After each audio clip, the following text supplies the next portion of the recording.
voy entrando en el liceo porque el presidente Macron me ha invitado a conversar con él.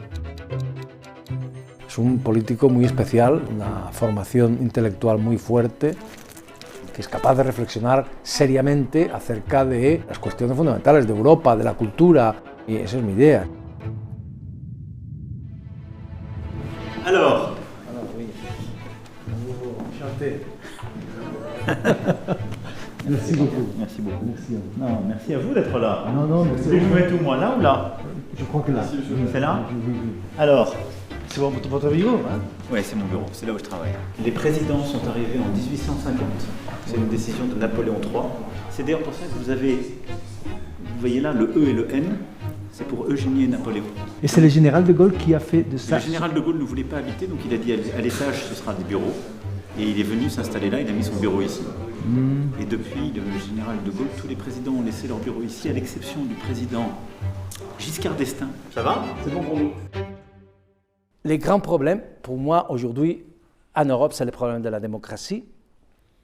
C'est le problème de le combat entre national-populisme et démocratie. M. Poutine a soutenu cet national-populisme un peu partout. Ce que je me demande aujourd'hui, c'est si la guerre d'Ukraine peut être le prologue d'une autre chose. Je distinguerai quand même la guerre en Ukraine avec le reste de ce qui se passe dans les sociétés européennes. Parce que je pense que la guerre en Ukraine, et vous l'avez dit, je pense l'honneur, la fierté et l'intérêt des Européens est d'être aux côtés des Ukrainiens, parce qu'ils défendent en effet pas simplement des valeurs, mais également des principes du droit international. La souveraineté nationale et l'intégrité des frontières sans lesquelles il n'y a pas de paix.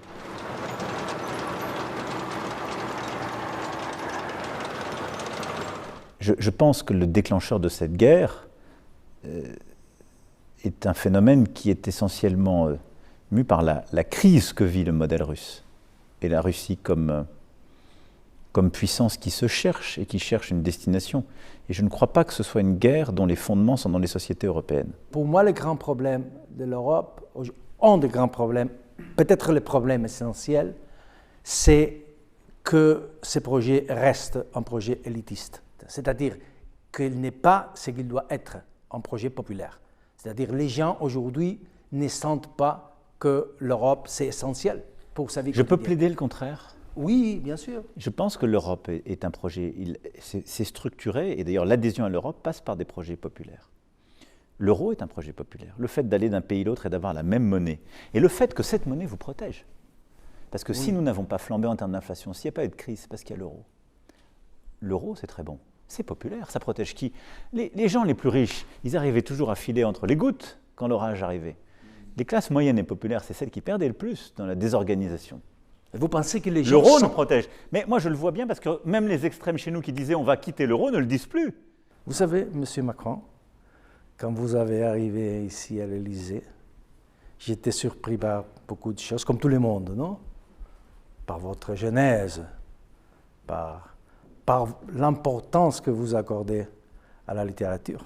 Mais surtout, ce qui m'a frappé au début, a été le discours d'Athènes. Nous faisons-nous encore confiance? C'est un discours, je dois dire, je ne veux pas vous flatter, mais c'est un grand discours. C'est un discours d'enthousiasme et d'une ambition européiste que je n'avais jamais entendu d'un président de la France, de l'Allemagne, d'un grand pays européen, parce que je ne vois pas votre ambition européenne, votre enthousiasme européen, je ne le vois pas. Et je le vois partout, à droite, à gauche. Je n'ai pas trouvé, M. Macron, un seul intellectuel, un seul professeur en Angleterre, en Grande-Bretagne, qui soit pour le Brexit. Un seul, pas un seul. Mais ici en France, vous savez très bien qu'il y a beaucoup d'intellectuels, beaucoup d'écrivains très, très importants, M. Houellebecq, Mme Ernaud, M. Onfray, beaucoup qui ne croient pas à l'Europe, qui encore pensent, je crois que c'est encore une forme de pensée très nationaliste, très centrée à la France. Alors ma question c'est très claire et ça m'inquiète beaucoup. Après vous, qu'est-ce que c'est ça? Après vous les déluges? Si je prends la comparaison entre la France et la Grande-Bretagne, telle que vous l'avez dit, c'est très rassurant pour nous. Parce que l'élite pense une chose, si le peuple ne suit pas l'élite, c'est le peuple qui vote et qui décide. Il n'y a que les gens que vous croisez et qui font partie d'une élite en France qui n'aiment pas l'Europe. La vérité, c'est que les Françaises et les Français, il y a 5 ans et demi et il y a 6 mois, ils ont choisi quelqu'un, je dirais, dont l'ADN politique est la défense de l'Europe. We'll wait a couple of minutes before... Madame Le Pen, dont vous parliez, elle proposait la sortie de l'Europe et de l'euro. J'ai eu le débat de 2017 à porter entre les deux tours complètement sur ce sujet. 5 ans plus tard, la même responsable politique, avec la même formation politique, ne parlait plus de ça, elle disait « il faut changer l'Europe par ces traités ». J'ai dit « formidable, l'Europe c'est ça, c'est ce dialogue à 27, c'est pas un centre, et on ne dit pas l'Europe c'est Bruxelles, fini ». Parmi ces 27, il y a 3 pays avec lesquels on va avoir une relation bilatérale structurée par un traité. Il y a l'Allemagne, on va fêter dimanche prochain les 60 ans de ce traité. L'Italie, avec lequel on a fait un traité il y a quelques semestres au Quirinal. Et maintenant, il y aura l'Espagne. Et pour moi, ce qu'on va faire à Barcelone est très important parce que, au fond, la vie linguistique, culturelle, économique était très en avance sur la structuration politique. On a une vraie relation d'amitié avec Pedro Sánchez. Et donc là, on va vraiment donner un cadre. Est-ce que nous sommes prêts à avancer tous ensemble pour qu'il y ait justement des solutions énergétiques fortes? C'est le cœur aussi de l'alliance entre l'Espagne et la France.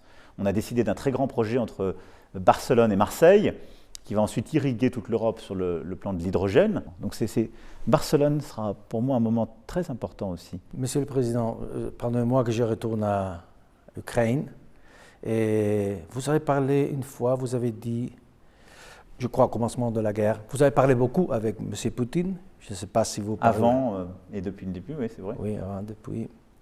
Et je ne sais pas si vous avez parlé récemment avec lui. Non. Pas ces dernières semaines.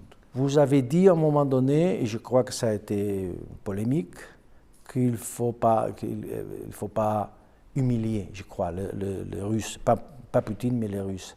On ne change pas les peuples et on ne bouge pas la géographie. On peut combattre des dirigeants, des idées, des projets, on le fait résolument, sans ambiguïté. Mais après, il faut savoir, dans l'histoire longue, avec des peuples qui sont voisins, trouver des voies et moyens de bâtir la paix. J'appartiens à la première génération européenne qui n'a pas connu une guerre entre les grands pouvoirs. Mais, M. Macron, vous avez lu les mémoires de Stefan Zweig, qui sont extraordinaires. Il dit exactement ça. Il dit, nous, Européens, on pensait en 1913, 1914, que parler de guerre entre les grands pouvoirs européens, c'était comme parler de sorcières, de fantômes. Et 1914, boum. Je ne pense pas qu'on y soit là. On est quand même plusieurs Européens. Je crois qu'il faut rendre hommage aussi aux Américains. Nous avons une grande clarté et force dans le secours et le soutien à l'Ukraine depuis le premier jour, mais aussi une grande clarté dans notre volonté que la guerre ne s'étende pas. Tous. Mais donc il faut imaginer des Cervantes heureux ou des Cercas heureux qui vont écrire ce récit. Bon. Mais non, c'est vrai, je suis sérieux. C'est ça ce qu'il faut faire. Oui, il faut l'écrire et il passe par les grands romans.